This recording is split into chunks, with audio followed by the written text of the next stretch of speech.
Hey, this is Now You Try, a podcast about self-sufficiency, sustainability, craftsmanship, and everything it takes to do it yourself. When we were talking on the phone the other day, you were asking about the podcast setup here and the sound and all that kind of stuff, and you used the word, you said, do you think the ambient noise is going to be an issue? And I laughed because I deal with this guy, with Luke, who's a chef instructor, and he pronounces anything that has a French twinge to it with the proper French. And we've gone back and forth about this a lot, and I can tell, like what I told you on the phone was, I can tell you're a chef. I can tell you've worked in kitchens because of that the pronunciation of that word. Yeah. French intonation, Yeah, exactly. So and then on the way over here, we're arguing about, not arguing, just he's grumbling about my ignorance about the difference between an amuse-bouche, an appetizer, or an hors d'oeuvre. Just how lost I actually am in that. I was trying to go through it a little bit, and he's like, well, why can't you just call them all tapas? And I just, complicating. Yeah. Its own category. Yeah, so you tell me then. Okay. But because I have a wife like everybody else, and they always want to go to tapas places. I don't know what it is, the idea of tapas. But, like, how am I separating a tapas from an hors d'oeuvre? Like, what's the difference? I think it's a style. It's like a grazing style. Okay. Like tapas is done. It's an event rather than a course. Okay. Maybe. Yeah, like tapas are generally going to be appetizer size. Okay. But that's all you're going to have. Okay, so that's that whole like shared plate thing where they're putting everything out, like, and you're just grazing on it. Like you're saying. Grazing. Like in Spain, you would just go and get, like you and a friend or eight would go and just buy. You'd go to a bar, get a glass of cider or wine, whatever, and then you would order as many of those little bites as you wanted. Usually, like in the Basque Country, they'll have them on toothpicks, and then at the end of your stay at that particular bar, they'll just add up the toothpicks to charge you. Oh, nice. Yeah. It's amazing. A little bit of an honor system, but Yeah. I guess that's pretty good. Yeah. So I used to work. So tell me if this translates. Then I used to wait tables at an izakaya bistro, it's a Japanese place. Mm-hmm. That's a similar idea, right? That's that whole like they're bringing out, because they would do like all the raw meat on the rock that you cook yourself, and Right. you had like calamari. So same idea, right? Yeah. Okay. This is like community eating. Yeah. But, an appetizer, maybe that's an American.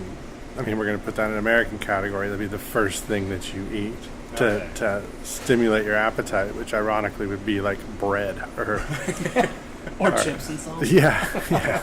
What can we get that's going to expand in your stomach the most? Yeah. We don't want them to order too much. Let's fill them up now. Stat. But then you're going to get, in America, you get this gigantic main course that then you won't finish. So It goes into that great cycle if we just get to dump it in the trash at the end of the night. Sure. So I worked in a bakery when I was real young. Like, that was one of my first jobs. I helped run the bakery, and the amount of thrown away bread and delicacies is absolutely heartbreaking. Yeah. Like, I think that had to be like the first seed of like, there's got to be a better way to do this. Yeah, bread is sad. It has a short shelf life, but I think it's always incumbent on the producer of bread to come up with something to do with leftover bread. Yeah. There's plenty of uses. You guys do bread here? Is there any? Oh, yeah, we make all of our bread here, and it's pretty boring, but breadcrumbs. We make breadcrumbs out of it, and we use a lot of them. But yeah, nothing gets wasted. So. Nice. And see, that sentence right there is really, that sentence is honestly the reason that we're talking. That was what I'm so into. Is there's a million different topics about how you guys are handling food here that I want to get into, but that idea of nothing wasted, that's been something, Luke and I talk about in our personal kitchens a lot, and I think there's more of a motivation there. So is that where it started for you, in your the idea of minimizing waste, the idea of reusing, the idea of sustainably running a kitchen? That started home, or is there another? What was the inspiration for that? Well, it's part of it for sure. Waste, but I think it's when you trace back a resource to its inception, then you're really a lot less likely to waste any part of it. And that applies to anything. And when we started this restaurant, or actually not this restaurant, but when we started this business, which was a little over 13 years ago, it was on the the ideal of only using our resources from Texas or even closer. So from the jump, that was the concept. Yeah, absolutely. And it was a lot harder back then, but that was the point. And the impetus for that was a lot of things. A lot of it was focused on meat. I felt a lot of disconnection with meat. Like when you open a box of hanger steaks, there's two per, or well, kind of one big one that can be divided into two per animal, but it's a relatively small cut. But then you get 50 of those in a box. Then that's 25 cows, and then it's hard to translate that. It's like that. There's 25 cows in this box. Yeah. And that's all you're using from those. Yeah, if that's us all you personally. ordered was Yeah, that but box. still, 25 it's lives. 25 lives precisely. Yeah. And it's like, how do you even just handle the weight of that? Like, 25 cows died. And I mean, 25 cows died since I said 25 cows died. For sure. In Texas And alone. yeah, and so it's a hard thing to kind of really understand. But what I wanted to do is just kind of start from scratch and just use what we had available to us locally.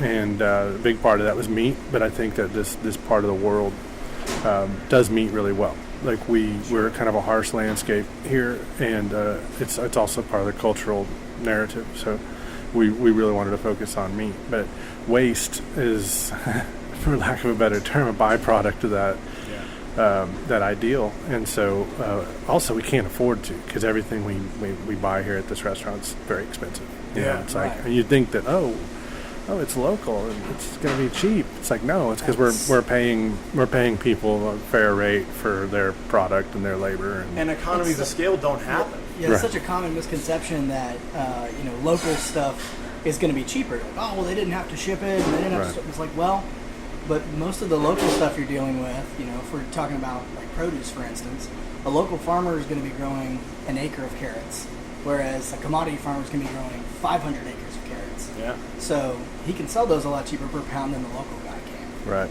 Yeah, and those 25 hanger steaks came from a much larger bundle of other, probably 25,000. Right. Or 2,500, let's say, from a single producer. Yeah. And like I said, the economies of scale just don't happen at the same rate. Like you don't have a guaranteed purchase as a local producer. I think that's why, I know you talk a lot about farmers markets and how important that is, and I think that's one of those places, right, where that's, the big producers, the mega farms don't need to go there, but that's another outlet for that local producer to get his stuff out there. Right. For sure. Right, and charge full retail for it, and Right. Make a face-to-face connection with people, which is really important for them as well. I think that helps. I think I feel like, a lot of the sustainability we're talking about goes back to respect, right? Respect for the animal, and then respect, like if you're buying your produce from a farmer's market, from a local farmer, from a local rancher, you have respect now for that person too, Right. not just for the product that you're buying from them, but also for that person. Yeah, that makes you want to make sure you're using all of that and it's not going in the trash. Yeah, they walked it in the back door, and then, this time next week they're going to come back. You got to look them in the eye and be like, we just didn't get around to those tomatoes. Sorry. Just we threw them out, Yeah. Oh, yeah, and then as they walk away, it's fine, little tear in the eye. Yeah. It's like, Yeah. that's fine. Was that hard to grow? It's fine. It's fine. Just me and my family were out there picking those tomatoes and Yeah. wrapping them individually in newspaper so that we could bring them to you pristine. That's fine. No, that's cool. They're in the dumpster. No, we appreciate that. So the restaurant itself, and I'm always terrible about doing this, but everybody's that's done enough podcasts and done enough things. You've got your rehearsed the who you are thing. So tell the people who you are, guys. Tell us what you do. Anymore. I mean, my job description's pretty different these days, but I kind of,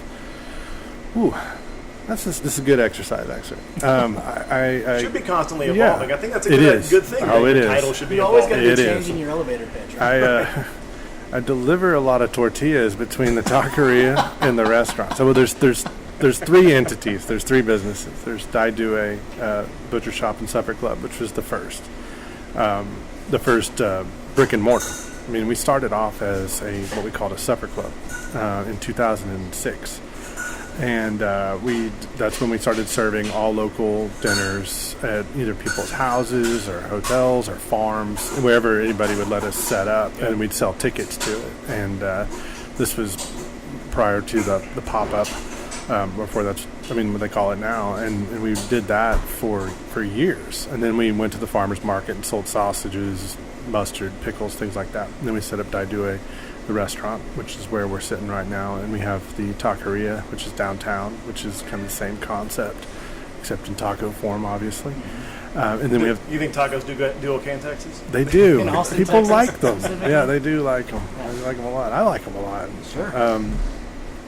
And then we have the new School of Traditional Cookery, which is the educational aspect of that.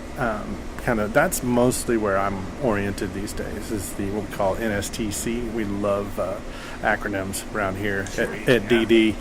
It's all about efficiency. I feel like that one's just to do an acronym, though. Yeah. You're not saving much time. No, not really. Not really. It's still 2 syllables.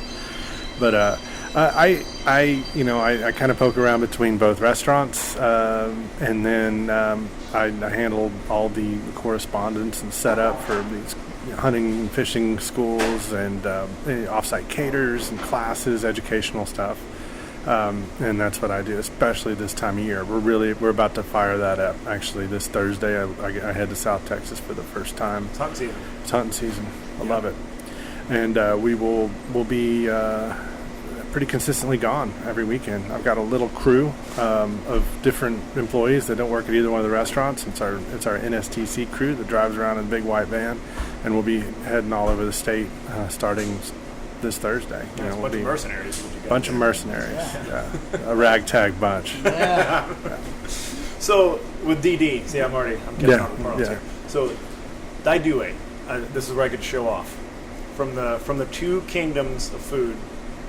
From the 2 kingdoms of nature. Choose your food wisely. No, I'll take it. That's amazing. I didn't have to do that. If I had $1. But I didn't have to actually say that. You nailed that. Yeah, that's amazing. And the pronunciation of the name. Yes. See, that's really. That's a win for Mike. This podcast is just really a vehicle for me to show off what I read on the way over. So that's all it really is. But I really do. I'm enamored of that idea, the 2 kingdoms, and in general, I think of them, and I'm sure there's probably different interpretation, but I'm thinking animal and plant. Yeah. That's what I'm thinking. So. We're in Texas, like you said. Meat gets to shine. Yeah, that's what it's all about, and a lot of the new school is all about that. I know you have hog butchering classes, everything. I think what really caught my eye is because we're both backyard gardeners, and we talk a lot about that being a great kind of way to hook people on sustainability, personal responsibility kind of stuff, is to grow as well as hunt. So I'm really interested in how you were dealing with sourcing fruits and vegetables, and I'll tell you why. It's because you've already hit on it. Texas is harsh, especially Central Texas. It's harsh. This is not known as rich farming land. We just don't have. There are certain crops that you can grow a lot of cotton. You can grow. You can certainly grow corn. You can grow wheat in some parts of Texas, but it's just not. Doesn't have that same farming mystique. So what are the challenges you've seen, and how have you handled them in terms of sourcing your fruit and veg for this? For DD, if you will. No, I will. That's an amazing question, because it kind of follows the trajectory of the business. Because I'm laughing as we're talking about this. The farm to table truck. Yeah, well, no, it's gonna factor in pulling heavily. in the back door. So we'll put it in context of a potato. Yeah. So when we first started in 2006, nobody grew potatoes around here.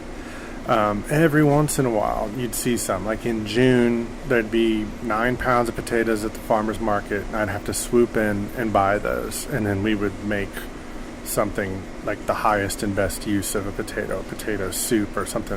It's a lot of pressure. A lot of pressure. But also when you serve that to people, you'd be like, these are potatoes. And they're like, yeah, cool. Yeah, I've had them. Yeah. We've met. I'm familiar. Yeah. And so that was difficult. And then over the years, what we've really seen is this kind of twofold growing of the business dynamic with small producers and farmers, in that they are the survivors, the ones that have made it. Yeah. And it's a tough business. That's a whole new topic, and I'm sure you've covered it. But what they've tackled 2 things is they knew grow crops that are desirable to people, such as potatoes, and then distribute that. And like you were just laughing about, is that farm to table truck. And so they came along, probably I'm going to guess 7 years ago, and started up. And we'll just use them as a model of distribution, in that now farmers once a week can drive up to farm to table warehouse and drop off a bunch of stuff there. And then that gets distributed, and they don't have to make a bunch of micro deliveries. They don't have to go all over Austin, dropping off 5 or 6 pounds of this or that. And that has really enabled us to source product a lot easier. Now, I mean, not to smash any mistakes, but I do not go to the farmer's market anymore. Right. I don't need to. It's inefficient. We get everything that we need from the same farms that we always bought from. The ones that thrive, the ones that looked at the future and were like, it's just distribution and volume. Yeah. And what we need to do is we need to be a really efficient mid-sized farm that grows a ton of garlic and potatoes, and we can grow a tomato crop that's going to remain competitive, price-wise, things like that. Or we're gonna be the first with cantaloupe, or we're gonna hothouse some cilantro, and so that we can capture that market throughout the summer. And so now we deal with a big variety of farms that are distributed mostly through farm to table is one, and then farmhouse is another one. But we still maintain a lot of just farm connections. Like Fruitful Hill is a big one. It's a large family out in the Smithville area, and they grow a lot of vegetables, and so we buy a lot from them. And there's several other farms. Like our eggs, we still get our eggs from Milagro, whose eggs I used to get at the farmer's market, but we get them, he delivers them now, and we buy a lot more now because they're good eggs. It's like, I always joke, it's like a 90-year-old cigarette smoker. It's like, you can't change brands now. You're not gonna. It's like, these are my eggs, and I couldn't do anything but these, and we love them, and we've got a good relationship with him, and we've carried some of those relationships from the beginning. That eggs is another one of those chef things too. Like, you guys love your eggs. Love them. Like, it's just there's something almost spiritual about a chef's connection. I guess because so early on that's like one of the things you have to learn, I guess, or I don't know what it is. There's just something about eggs. I'll tell you. I mean, in my opinion, an egg is a simple representation of peak quality. Like a good egg. Anybody who likes eggs, besides there's weird people out there who don't like eggs. Right. They don't listen to us. Just talk about them while you want. Cool. A good egg. Even if you don't have an advanced palate, or you don't care where your food came from or anything like that, when you eat a good egg that has a vibrant yolk that's kind of standing up and is orange and it's fresh and it's came from a pastured chicken, you realize that really quick.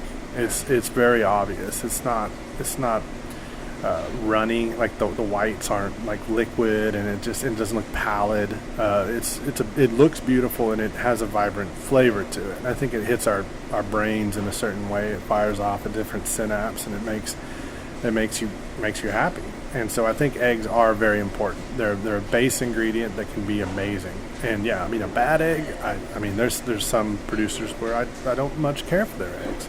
And there's some producers that I hold in high esteem. I mean, there's one guy, it's hard to get his eggs. I'll name him. It's Yonder Way. I don't know if you've ever heard of Jason Kramer, but I don't know what he does to those eggs. He's got hundreds of chickens too out there. But those things, they look unnatural. They're almost red. They are amazing.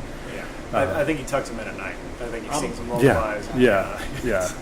It's hard to mask a bad egg. Yeah.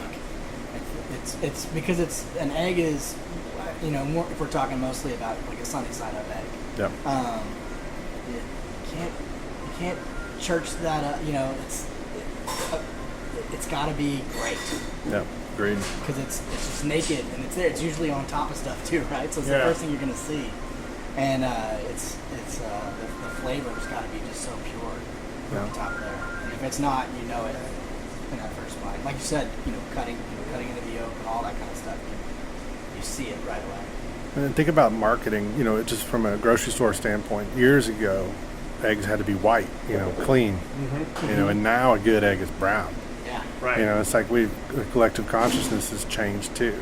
Even at a grocery store, if they're going to do a quote unquote cage-free egg or free roaming or whatever other Those euphemism they're going to dump on there. Those are very loose definitions, Oh, yeah. by the way.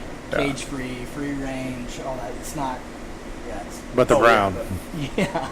They're brown. Yeah. So they came from a farm. Yeah. Right, so they're natural. Yeah. So it was like the coffee filters. You can buy coffee filters that are they're white and they're brown. They Yeah. do the exact same paper. It's just Yeah. one is white and one is brown. One's bleached and one's unbleached. And that's it. And when they have the best brand, if you care.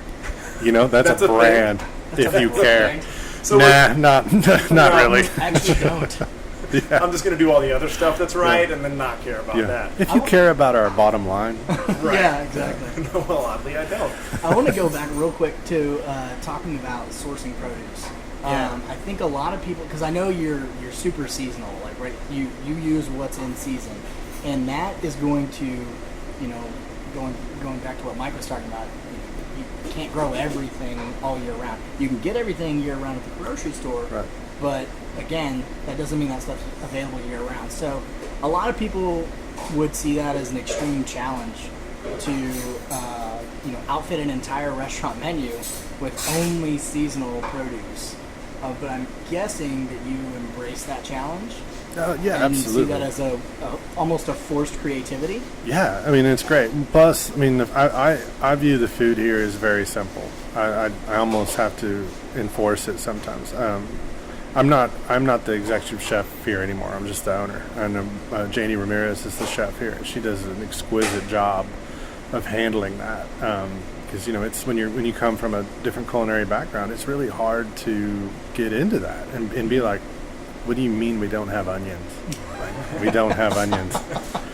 We'll have some in about 3 to 5 months. Sorry, or when somebody orders iced tea, we don't. Well, actually, we have lemons now. As of like 3 days ago, we got our first lemons. So it's a tough thing to explain, but I love the forced creativity. But what time has given us is experience, in that now we know.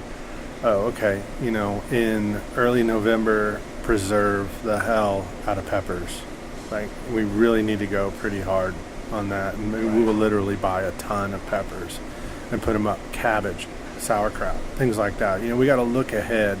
But over the years, we've really learned how to do it, and just embrace those things. And not all the preservation is as thrilling as like a fermentation, or like we preserve the carrots in koji. It's like sometimes we take the blueberries and we put them in the freezer. Yeah. I mean, that's a way to preserve things, also. Yeah. And we do that, without shame, And so, but yeah, I love that we don't have things a lot, and then we have to, make up for acidity in a different way, or sweetness in a different way, or sometimes we just can't do that thing. But with the increased distribution and the growing power that these local farms have, we have more of a palate than we were dealing with, even 5 years ago. And they're growing better, keeping vegetables. So we're seeing onions and potatoes that are keeping longer now, because they're growing better varieties, because these guys are realizing, oh, well, I can sell potatoes for 7 months a year if I plant this variety and I cure it precisely at this temperature and this humidity. See, that's cool, because that's a system thing that's happening. Yeah. That's a cycle that's happening by having establishments like Dai Due. You're building the ability for a farmer to say, like, okay, well, now I'm motivated because I know I have an outlet to sell these things. So it's now an I can ethical push free volume. market. Yeah, that's beautiful, right? Yeah. Like, the free market works incredibly well on a local scale. That's the one thing you can get in all the economics, the socio-political part of it you want to when you get bigger scale, but on the local, like, it works really, really well. Yeah. Quality wins out. Yeah. Quality and availability is going to win. Yeah. 100% of the time. So I Agreed. I really like that idea that there's a cyclical thing happening here. That it was probably harder for you guys at first. Oh, it was because terrible. there was the availability, the quality was lower. But as is like, hey, you know what? I sold enough cases. I sold enough, pallets of so and so. Like, now I have some motivation. Yeah. And then the bigger, like you said before, the farms that can look forward to the future, seems like they're winning out. Yeah, definitely. And I think, and you're seeing it right now, not to derail too much, but you're kind of seeing it with the Texas wine industry. Yeah. And that it's there's a lot more complications with that too, but you are seeing that people are recognizing, oh, we can do great things with wine in this region, and then the good ones are really starting to rise to the top. And do things with grapes, which is more important. I think there's been so much of Texas wine culture that's get the grapes from California, make it here. Right. And you're starting to see it's a struggle. I mean, based on the terroir we have here, that's me showing off a French word. I was putting both y'all's faces there. But, based on what we have here, grapes are a challenge here. But it's really cool to see some wineries starting to actually grow. I'm starting to see vineyards when you drive through Fredericksburg. You're starting to see people actually growing them. Now, are they sourcing all their grapes from these vineyards, or are they trucking in from California? But this is a different podcast right here, wine, and it's touchy. How much of those vines are landscaping? Right. Yeah, that's right. That's very true. Touche. Yeah. But I will say, part of our program here was, and we kind of agonized about it for a while before we opened, was what to do with our wine program. And I was adamant. I was like, Texas only. And we're talking 5 years ago. And there's some great things that happened with Texas wine in 5 years, but 5 years ago it was rough. Mm-hmm. But I was like, there's no way we can say these things about all of these agricultural products, and we're only going to use these. But the grape farmers, screw them, you know. So I was like, we got to do this, and we did it. And it's one of the things I'm most proud of is that we stuck to our guns and we stood by. We still get a lot of grief about our wine list from some people. I feel like it's closed-minded, that they won't even try, because there are some great, you can read all you want about blind tastings and stuff from Texas versus Europe, and a lot of times people can't tell, or they think Texas is better or whatever. But we did that, and so I think that's a huge component. And if you compare that to, like, if you were in a small French town in southwestern France, and they were serving, the duck, raised by this farmer, and these leeks and these wild mushrooms and so forth, they're going to be drinking the wine from there too. Yeah. And nobody's going to think that's strange, And so, and people are like, well, Texas wine is kind of a certain way. And I'm like, yeah. So is Texas. Yeah. Like a lot of things about this place are pretty unique. Yeah. And it matches very well. It's harsh. It's a tough environment, and it's a lot of, what wine do you serve with cactus? Literally. So where are the tasting notes on nopales? Right. Slime. Yeah. Oh yeah. Hence Well, you need a lot of acidity in the wine to counteract the nopal. So, but that was part of it too. Is the sourcing and what we have available, and I think we've done some great things with our wine list. I'm really happy with that. And beer is a lot easier. Yeah, I was going to say, not a lot of problem sourcing Texas. You throw a rock and a great beer at this point, so it's nice. Sure. So again, kind of dovetailing that again with produce, though, talking about regions. I know you've been dealing now for well over a decade in the region that is Texas, specifically Central Texas, produce, meat, everything like that. Is there a region out there that you're jealous of, like in the United States, like one you like, man, if I could just have what they have growing everywhere? It's not as much fun. No. So the other day I was doing this dinner. It was with a roving dinner group from California. It'd be easy to name. I love them. We participated in those dinners for years, probably our 6th or 7th one. And the expo that night, he was like, I worked at this restaurant in Berkeley, and they did kind of the same thing that you do. And I was kind of like, well, Berkeley is, it's just the Garden of Eden out there. It's like you can have anything. There's, just the nuts alone. They can grow almost any tree nut you want. There's almonds and pistachios and hazelnuts and just we're just talking nuts right now because we're talking about California, and it was just amazing. But I was like, it's not really the same, because you don't have August and September and most of October to deal with, where it's like, I don't want to cook okra anymore. Like okay, eggplant, fine, but I maybe I envy it a little bit, but I wouldn't want to be there. One region I am a little fascinated by, because it's kind of just as harsh, but in a reverse way, is New Mexico. I love New Mexico, like northern New Mexico, where it's like pinon nuts and berries, lamb, trout, things like that, and then potatoes and apples. And there's something very appealing about that. I don't think I was genetically meant to live in a really hot place. I love cold weather, and so like northern New Mexico is appealing to me for a lot of reasons. But I love the things that grow there.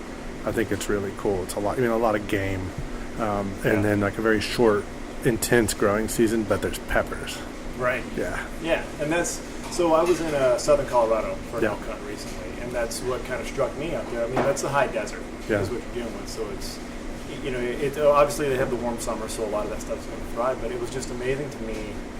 Obviously, I'm there for the game meat, right? That's job one when I'm there. But just looking around, looking at the amount of berries that grow, the amount of browse that's there for game itself, like just how much life, even in a dry place like that, abounds, just because of the lack of 103-degree heat. Yeah. Just what happens. I agree with you, and it's so. I also lived in the city of Cleveland for a while. And if you think that you're built for cold, I invite you. No. To spend a couple of winters on the shores of the Great Lakes. But that is, they talk about different kinds of heat. It's like, it's a dry heat here versus a humid heat. It's a different kind of cold, dealing with that high desert cold versus dealing with, I can't get out of my driveway. Like Right. It's a different thing. So I'm with you in that climate is incredibly fascinating.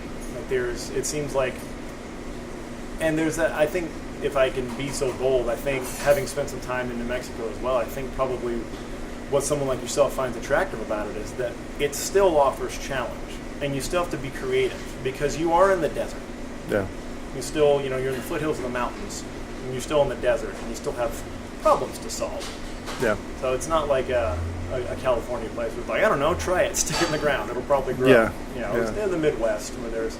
So I always kind of imagine that in my hunting and fishing, and obviously Colorado tops the list just because I love it. But I always think about guys that are back east, that are just walking through pine forests, that all the trees are conveniently 10 to 15 feet apart, so they can see all the way through. Right. There's no cedar jabbing them in the eye as they go through. Like, just think about that. Like, you guys don't understand. You don't get it. Like, I know you get mad because we get to hunt feeders here. Right. But trust me. I was about to say feeders. Yeah. Getting to the feeder is sometimes more work than the actual hunt. Actually, most times it is. Yeah, South Texas brush country. You're not gonna just do a spot and stalk out there. Right. No. You'll be pulling cedar limbs out of your skin. Yeah. I find them in my backpack still. Yeah. I can never get them all out of my backpack. Yeah. Juniper berries in there. By the way, what do you use juniper berries for? I was having this discussion with my wife. What can you use juniper berries for? Well, that's a little contentious. I've heard a couple of things. We don't use them a lot. These are the ash juniper from around here. I think you could infuse them into things. It's not a flavor that we use besides maybe 2 or 3 of our sausages. Mm-hmm. So we don't use it that much. But it is something that is useful. We use a lot of forage stuff out there. Wild plums, mesquite, other things like that. But juniper's not something that we're especially dying for. What do you do with mesquite? So we started buying mesquite a long time ago. And it's kind of all the rage right now. But I remember the first time I bought it, it was from a guy named Pete, and he was parked on the side of the road at the Y in Oak Hill. You bought mesquite from Pete. Mesquite Meal Pete, still in my phone.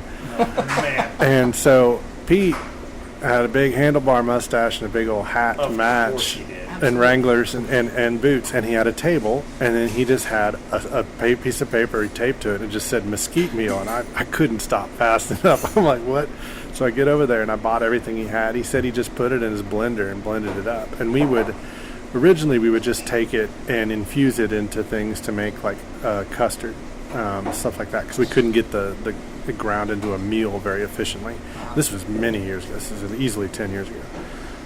And since then we started getting it from a forager. When we first opened the restaurant for our bread, we made our sourdough bread had a good deal of mesquite flour in it. And then we bought a Vitamix top that could grind it down, and then whatever was left, we would take that and infuse that into the water that we'd hydrate the bread with.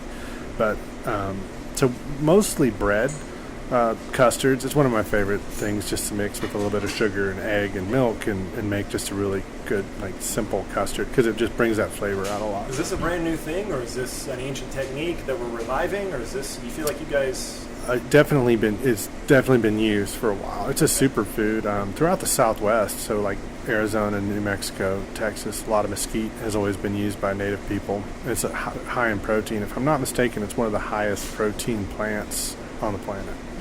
That's insane. Another interesting fact about mesquite is that cows cannot digest the beans, but they love to eat them because of the protein, and so they eat them. They do not digest them, and then they just spread mesquite. Bison, however, can take that protein and digest it, and they turn that into, buffalo. Right. And so they were very effective at controlling mesquite, whereas cows spread mesquite. Oh. So that's a... Where can your average Joe pick up some mesquite meal? Besides the cop-out answer of online, I think Barton Springs Mill, the mesquite beans drop in August typically, and so they're just now dry roasting and milling that first harvest and getting it out. So we started picking it up, I think recently. Okay. But Barton Springs Mill, who you should talk to that guy, James Brown at Barton Springs Mill. Yeah. He's a fascinating, amazing person, and he does a lot of cool stuff. Mesquite being one of them. Just one little factor in all the things that he's got going on. You gotta get him on here. Yeah, he's really driving the food system around here from the grain aspect. I think it's remarkable, like his vision. Anyway. I mean, it's a foundational thing. I think that's one of those things in sustainable cooking, running a kitchen. I think just gets lost a lot of times. Oh, I just get some flour.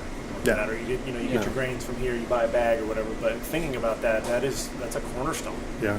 And having that done locally and having that done in a new, albeit ancient way.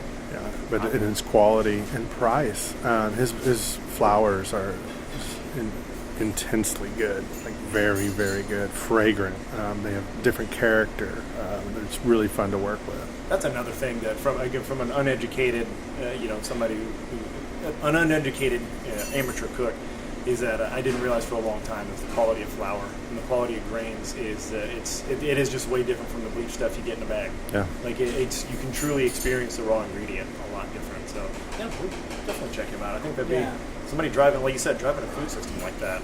Yeah, I think a lot of people don't think about, their flour, they're thinking about the finished product. Yeah. Right? What's the last thing I'm going to eat? Is the bread or the cake or the biscuit or whatever.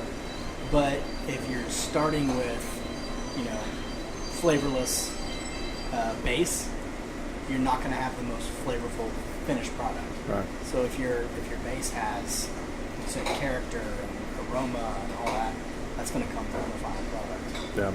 He's a great person to support too. I mean, give him dollars, and it makes the most sense. He'll do something with it. Yeah. He'll do something worthwhile. He'll do something great. It goes back into your community instead of outside. If we give him dollars, that will make the most sense. I'm not going to get out of a podcast with you without a dad joke. Thank you so much. Sorry. That's my shtick.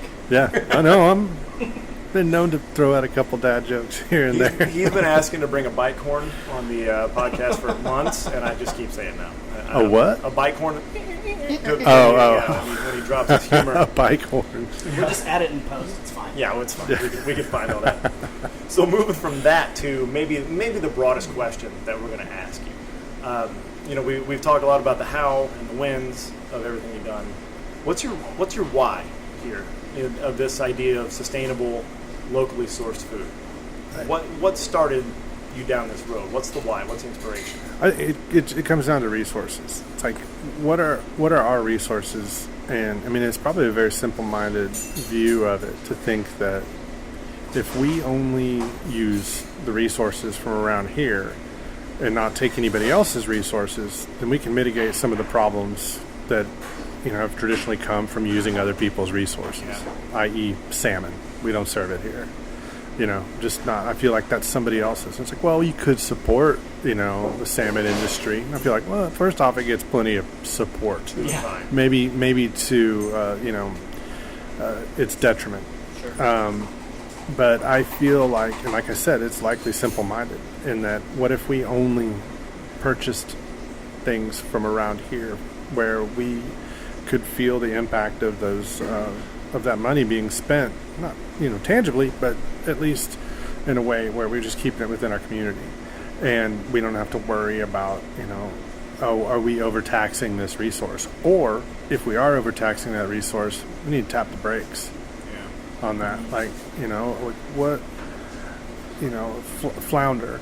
Is this something that we need to commercially harvest? That was kind of a random question, but I mean, I think as of now, yes. But I think that there's people are starting to say, "Hey, we need to look at the flounder.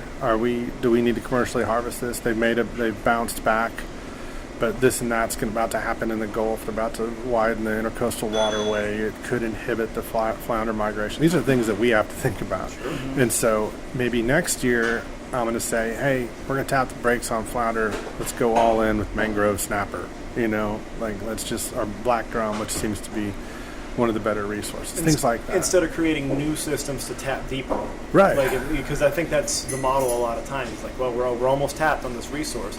How do we dig deeper? How do we widen the hole to be able to get more out? And I think that's kind of, that speaks to me. What you're saying is that I think that's how we got in a lot of the trouble that we're in food-wise on a big scale, economically-wise, I think, but especially with food, I feel like we've gotten in that hole because instead of thinking about, okay, let it rebuild itself, let that resource rebuild and come back, we don't have to dominate and control and, like I said, widen the hole. You get a chance to let something grow. Yeah. And the communication, the chain of communication is so much shorter. Like, how would I know what's really going on up there in Alaska with the salmon fishery? Mm-hmm. I can watch the commercials where the fishermen in the orange bibs smiling real big. Is that really what's happening? Are the Native Americans up there? Are they happy? Are those salmon stocks? Are they in good shape? It could be told one thing, but here, I can hear about it. From somebody, be like, hey, listen, this is, we need to really just slow down on that, or, I mean, that doesn't happen very often, but the fact of the matter is that, we're in touch with everybody, and we're on a first name basis with almost everybody that we're getting things from, and, we pay attention to things, and a lot of it I'd say, like, resource-wise, usually boils down to seafood, things like that.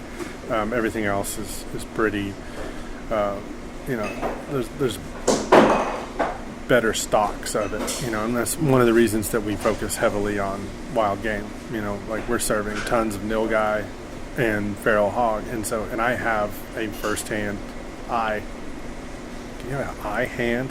I have a mixed metaphor body part issue there, but I mean, we have first-hand knowledge of what's happening out there as far as the invasive species.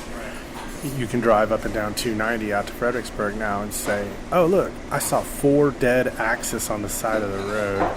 And then 3 weeks later, somebody comes in and they're like, hey, I'm starting up a company that's going to provide inspected axis. And I'm like, yeah, okay, that's making sense. It's like 4 years ago, you had to pay big money for an axis hunt, and now people are selling it because they're all over the place now. They're expanding their reaches into, southern hill country, West Texas. And so that resource is definitely viable right now, and you can see that when you're focused on that, when you literally see it. Well, and for those that may not understand, the emphasis on things like nilgai, outad, axis, things like that, those are invasive species in Texas. We can't sell game meat here. We can't sell game animals. Like, you can't buy a truckload of whitetail. Right. Or you can't bring whitetail in that you shot. You can't serve it. Right. So what's your approach then to getting game meat on the table? What are you using primarily? It's a pretty simple system. For the hogs, they are trapped live and brought in to a processor in Fredericksburg where they're trapped under inspection, ante-mortem and a post-mortem inspection. They look at them, make sure they look healthy, and then they're inspected after they're killed. And then they're blue stamped just like anything else. You get a blue Texas stamp on them. They can be USDA, or state inspected. In this case, they are state inspected because this guy doesn't ship over state lines. They're all sold within the state. They're all mostly sold to me. We handle a lot of them. And then the nilgai are hunted in the Broken Arrow Ranch program, where they have shooters. They go out and they're followed by an inspector with a refrigerated trailer, and they do all the inspection there. So there's a different level of inspection for something like a nilgai or an axis or another invasive deer. So it doesn't have to be as stringent. So they're able to do that. And once you get there, as a wild, I don't love the word harvested, but I'll use it right now. Wild harvested animal, but it was killed in its environment, and more than likely had no idea that it was about to die. I mean, like, zero idea. And so to me, if you're going to consume an animal, that's optimal right there. And they're an invasive. They're monetized and they have some value, but also, and they're also a big animal. And we're speaking specifically about a nilgai. And so we really focus on using those a lot. And then the hogs, of course. And I will turn any conversation towards feral hogs if I can. You should actually just try to steer me away right now. Well, you're writing a book, though. That kind of fits. Talk a little bit about that. Where are you planning to go with that book? Really, I keep saying how far along we are with it, but Jody, the photographer who did my first book, A Field, we're working on this project together. We've been working on it literally for years. And we've decided we really want it to be definitive. It's more than a cookbook. There's a recipe in there for a hog trap. There's shot placement, there's stories, there's tips and techniques, and about basically how to go out and kill a hog and then turn that into food. Because hogs, to me, present this just amazing opportunity they need to be removed. They have to be there. Also highly edible. There's a lot of mythology out there about their edibility. People will tell you they're not good, you shouldn't eat them, you can't, they're unsafe, this or that. And then there's tiny bits of truth in there. Maybe a big boar isn't going to taste as good as a nice fat 100-pound sow. They do carry trichinosis, but then there's ways to mitigate those risks as well. And I think it's a perfectly safe and pretty amazing protein to eat. And every pound of feral hog that we eat is ostensibly one less pound of factory-raised meat that we have to grow. Yeah, that's my jam right there. Yeah. Are you guys? So you're trying to change the mindset with this book. Yeah. And is it fair to say this could be a beginner's guide, a start absolutely. to finish? Start to finish. And without being preachy, but basically, I would do a venison butchery class. And, okay, so now I'm going to cut the leg off and start, separating these muscles out for cutlets. And somebody raises their hand and well, can you do that with hogs? And this happened over and over and over. And finally I realized that, the elephant in the room was the hogs. Everybody wants to know about what to do with hogs because they've been told you can't eat them if they're this size, you can't eat them at all, you can only do this with them. Somebody will say, what's your recipe for feral hog? And I'm like, you've got to be kidding. There's so list. many sizes and differences in them. But that said, if I tell somebody it's super complicated, you can't, you got to know. Mm-hmm. What we did with this book is go out there and just kind of create categories and real simple approaches that are very user-friendly to take the pig that you've just shot and with a modicum of examination of it, be like, oh, it's a moderately fatty 60-pound pig. Flip to this page, there's the butchery diagram, and here's all the things you can be able to make with that. And just extremely user-friendly, not complicated recipes at all. Almost to a fault. Because, I look back on the experience from the first book and the recipes that people loved were the simple ones. Mm-hmm. If I want somebody to cook something on Tuesday night, they're not going to run out to the store and buy some weird fruit jam or some, bizarre, obscure vinegar. They're going to be like, well, this is what I have. Yeah. And also, what are my kids going to eat? They're going to eat meatloaf. There you go. You know, they're going to eat meatballs, they're going to eat burgers, they're going to eat, a bunch of different sausages, they're going to eat stews and braises, they're going to eat bacon. Yeah. They're going to eat, like little fried pork chops, stuff like that. Mm-hmm. And so that's the angle we come in from, So some of that book sounds to me, and I say this, with all due respect, that some of this, I think, you're recapturing knowledge that culturally has been lost, because the idea of slaughtering pigs, hogs of different sizes, what to do with them, how to handle them culturally, a few generations ago, this was a lot more common knowledge, especially people who lived in rural areas. And if you go back pre-industrial revolution, everybody used to be a lot more rural. And I think this idea of taking animals apart, knowing what to do with them, knowing how to process, knowing how to make them last, was much more common knowledge. So it seems like you're kind of bringing back some of that sort of feel, that pre-industrial feel of like, here's how you get something out of an animal without having it handed to you. Yeah. Yeah. And I think, it comes down to time and convenience too, because people they like to go out and hunt. They like to drop them off at the processor afterward, and convincing them not to do that, and empowering them, and instilling some confidence that it's not impossible. It's quite doable, and also it's not going to take as long as you think, especially if you use these efficiency tricks, or you just like kind of narrow down the scope of what you want to achieve. Like, what does your family eat? Well, we got 3 kids. I think ground, you can turn that into anything. Yeah. So what should I do with that pig? Grind it. Like the whole thing? Sure. Why not? How are you most likely to use it? Yeah. Answer that question for yourself. Yeah. First. This is your pig, not mine. I might cut some chops off of it, but it's your pig, and so make it work for you, or deer, or whatever. So that's kind of the take home from years of teaching classes on game, and some domestic butchery too. Is like you hear all the questions, and that's really nice. That really helps you formulate a bunch of answers. Yeah. Now I read somewhere, and we were talking about it on the way over, that you didn't grow up as a hunter, right. And that actually rings really true with us, because we talk about it all the time that we came to hunting as adults, as full-grown adults, and I had this experience. Luke had a version of it as well, where that we came from my background, my family tree is very rural. We grew up in Mississippi, like mostly deep south, and of course people hunted and fished. Of course they had this food tradition, and the generation before me, my dad, he got lost. He didn't hunt, he didn't fish. I'm sure he did when he was a kid, but he moved away from the deep south, made his life in construction and everything, and then that got lost along the way, and I didn't get taught that as a kid. So a big motivation for us is reconnecting to that generation that was lost before that, and now by learning that as an adult, I have a chance to pass it on. So did you have a similar situation where, were you around hunting? Were you in the area of hunting, fishing as you grew up, or was this just a late in life pursuit?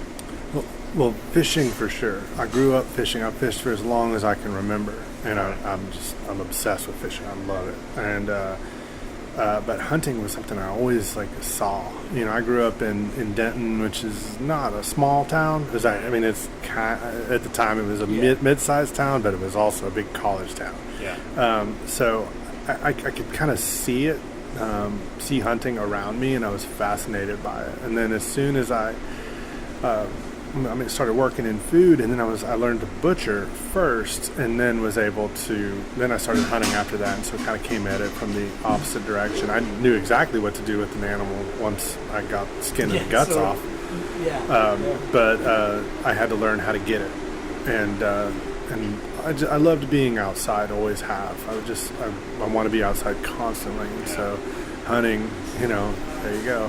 And I find myself, it's just like, I call it a walk with purpose, and if I can go be outside for a reason, And that might be, I want to make a dewberry cobbler, or maybe there's going to be some wild mushrooms out there. Then that's enough for me. That is such a dude thing too, because Yeah. everybody's got girlfriends and wives that want them to go hike or go to a park or get outside and walk with and stuff like sure. that. And I don't want to do it unless I've got a reason to be out there. Like, Exactly. just let me carry a gun and I'll feel better. Yeah. Yeah. What do we Yeah. call hunting? What do we call armed hiking? Armed hiking. That's what it is. That's what hunting is most of the That's time. amazing.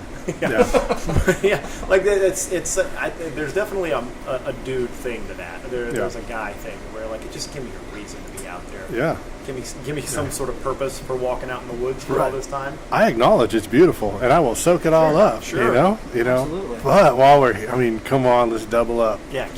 Can I make If something? this can end in something delicious, then why shouldn't it? Yeah. So can the average? This kind of hits right in our wheelhouse. That's why I love talking to people that are doing the kind of things you're doing, is because you can pass some of this on to the average suburban dad, mom, family that's or like city dweller, somebody living in an urban environment. What are the kind of things? What do you think's like the easiest win they can get in their kitchen, in their home, to make it more sustainable, to make it so they're doing things through their effort and doing instead of just buying it packaged for them? What's the easiest win for somebody that's running a suburban house kitchen, has got to feed 3 kids? What's the quickest thing they can do? That's a really good question. I don't want to sound trite. I mean, I think farmers market's first step. Connection. Connection with farmer. If you have kids, I think fishing is such a low impact, easy thing to get started in, maybe not be successful at. But and it's very engaging for kids. Usually, I mean, if it goes well. If you're catching stuff. Yeah, that's the hard part, though. Or you'll ruin them because they'll go out the first time and catch like 50 bluegills, and then after that, it's just like, why didn't I catch 50 bluegills? So, anyway, my kids didn't have that experience yet. I'm waiting for them to have that experience. It's like the first time slot machine player. I want them to have that. Nobody's had it yet. No, my daughter she's super spoiled. She's had some good luck out there, but I think that. That's a tough one in this day and age, and it's easy to like start doing something good, like go to the farmers market every Saturday, but then there's life interrupts that, and then it's easy to justify like, oh well, I'll just get the thing from the farm at the grocery store that's packaged to say free range or all natural or whatever. I don't know. I think a lot of it does come down to that connectivity or health. Like if people can see it from that aspect. I don't know if I'm answering the question. No, you properly, are. There's a lot of dimensions to it. There's the whole idea, the physical, like what can I do that's actually impacting the environment. But just like you said with fishing, that's a mental change that you're putting into somebody, that you're reconnecting them to that chain of, well, this came out of the water alive. I made it not alive. And I got to take it apart, and I got to find a way to get it into my mouth and feed people. Right. Which seems, I guess, to us sitting at the table that are living in this, it seems so elementary now. And it seems like it's such a big part of the media that we consume, the people we know, the friends that we have. But there's so many people, especially young kids, urban kids, that don't have the connection. So, no, you are answering the question in the terms of, I think you might be answering it less in terms of, can I start mulching, or can I start what composting is really. Yeah. Can you start composting? Like, that's physical stuff you can do, but some of it, the real battle is, changing mindset. Mindset's really hard. Well, composting is, that's an excellent point, because what it does is it makes you physically view the waste and then realize that there's something more that can happen to that. And that there's a cycle and a process that can be turned into soil, and then that can be used to grow more vegetables and not clog up a landfill. So that's, I think that like that little step right there, and the city of Austin has been pretty amazing about that. We've voluntarily composted here since we opened, but now restaurants have to, and now you can at your house, and I'm pretty happy about that. That program seems to be going pretty well. I love that. But I think composting. It's connectivity. I think and it's hard right now to stay like that, or just get outside. Go camping. go to a park, fish, and then figure out how you're going to cook that fish. And it is shocking that people are, not that they don't know, because that's perfectly, that's of course, if you've never done it, you don't know how to fillet a fish, but that people don't think that they can, or there's such a lack of connectivity between the fact that food is out there. Once I went to Petco or PetSmart to buy my mealworms. Pro tip, that's the best bait in the river right there. And we would go down to the San Marcos and use those giant mealworms and catch everything on them. And I was going through the line, and this young lady at Petco, she's like, "What are you going to use these for?" And I was like, "Oh, we're taking them fishing." And she's like, "Where?"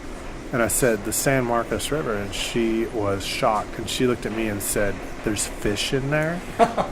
like the whatever governing body is in charge of that river. That's for sitting allowed on a tube and drinking beer. Right? No, precisely. That's what she knew. That no, she has been on the river before in a tube, but didn't realize that lurking below her was fish. And not only that, the people went down there and caught them and consumed them. Yeah. And so it was a completely foreign ideal. Huh.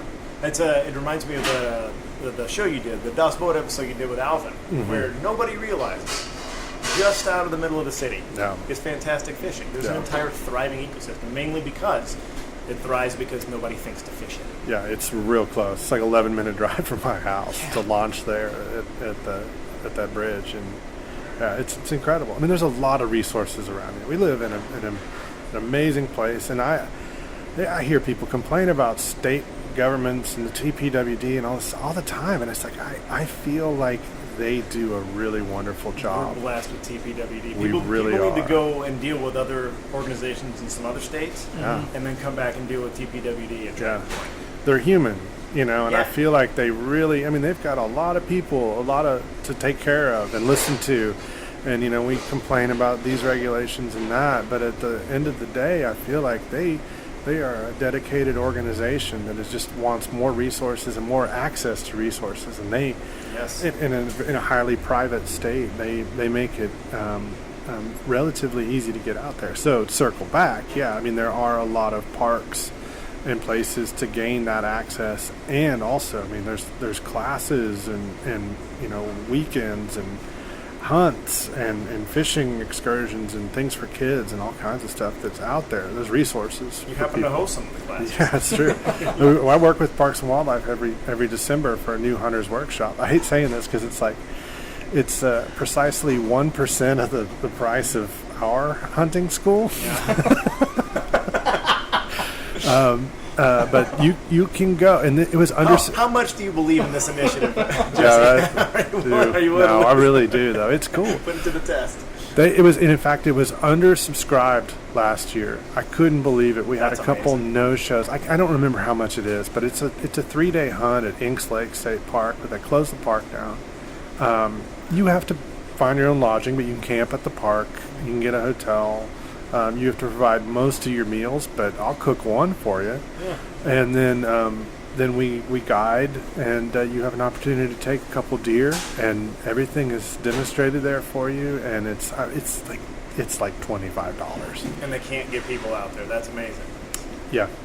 Wow. It's it's kind of crazy. Luke's furiously taking See you in notes. December. Yeah, right. Yeah, you're like, I've never hunted before. I was like, didn't I sit at a? We were on a hunting podcast. Oh well. Yeah. So I got to use this moment though because it's just too appropriate to plug Proposition 5 that's coming up in the Texas legislature right now. Because we're talking about Texas Parks and Wildlife, the hard work that they do, and that they're always looking for resources and funding. Prop 5 is a piece of legislation that's going to close a loophole in the Texas in the Texas legislative code that allows them to use funds from the taxes collected on sporting goods and outdoors goods. Right now, the legislature can use that to balance any item in the budget they want. So they can basically just get their hands in the coffer that's supposed to go to Texas Parks and Wildlife and Texas Historic Commission, the THC, oddly enough. Yeah. So we named it in Austin.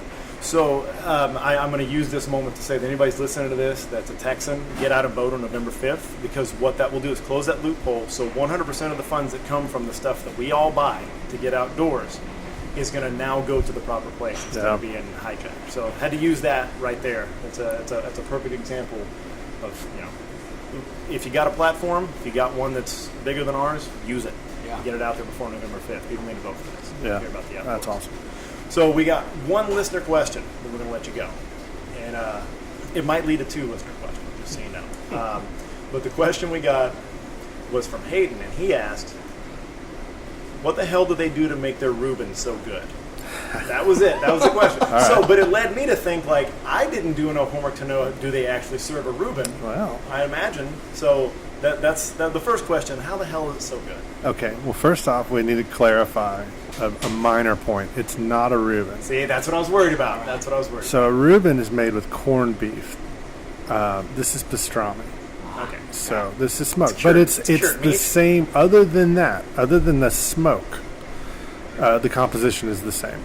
But the way we make it so good is first step, the bread, sprouted rye that's grilled. So it's cooked over a live fire.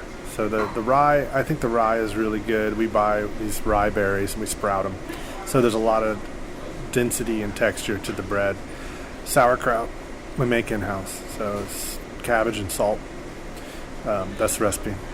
And then the I'll write that sauce. down. I think the sauce is pretty good too. I can tell you what it is. It's a bit extreme to copy, but it's it's mayonnaise. It's ketchup, but we have to make our ketchup here with beets because tomato ketchup we cost it out. It's remarkably expensive. We'd have to charge like $3 for a side of ketchup. I mean, it's like because once you cook all those like heirloom or like those good tomatoes down, it's remarkably expensive. So we were like, what are we going to do? And we came up with this pretty viable, pretty delicious option, and we can do it almost year round, and it keeps really well. Is make ketchup out of beets, same flavor, sugar and vinegar, that's and it. all the spices.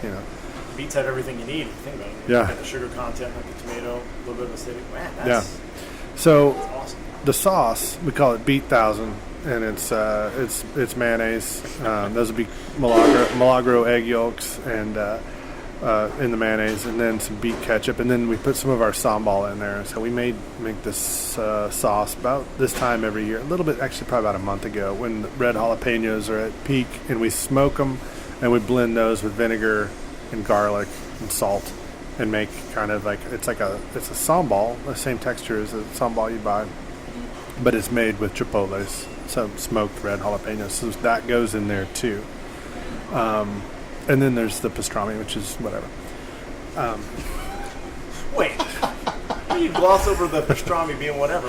It's good. I mean, it's brined for a long time, and then it's smoked. In fact, it's being steamed right now. When you guys just showed up, when you showed up a while back, you could smell it. It's steaming. So That's the first thing he said when he walked in. So it's cured, or it's brined for long, probably about a week. And then it is packed with peppercorns and coriander seeds, smoked, just traditional. And then it is steamed until it's tender, and then sliced thin. And then we put it in a cast iron pan and throw it in the coals, so it gets kind of caramelized with the cheese. The cheese is from Strick Dairy on Schulenburg, and sauerkraut. And then there's that Thousand Island and the sprouted rye bread. I mean, really easy to do at home. I was just thinking how I'm going to do it tonight. it's going to pick everything up on the way home. Well, that's why it tastes so good, is because those are not one of those things is ordered from Cisco. Right. It's every single step of that.